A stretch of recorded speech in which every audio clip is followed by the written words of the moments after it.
I've been with the company for 32 years, and we've been using EAM first as data stream, then Infor, and now as Hexagon since 1999. We found it's a very, very robust product for us to provide good services for our customers while maintaining a high standard of quality and safety within our organization. For student and for transit, as we looked how we did operations on the floor, we saw lots of paper.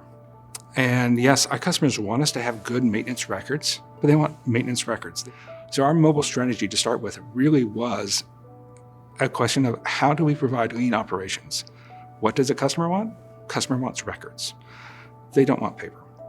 That was our first principle. Our second principle was our internal customer, our technicians, they want to know what's the next job. They want access to information to complete the job. They want to know anything relevant to safety.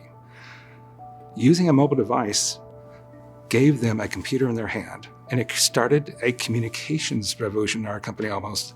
Now that technician at the point of repair has a computer to access what's in EAM, to know what job is next, to record what they're doing for maintenance records, and to access OEM websites and other technical resources while standing at the point of repair so that they can do the best quality, safest repair right then without having to stop and walk across the shop.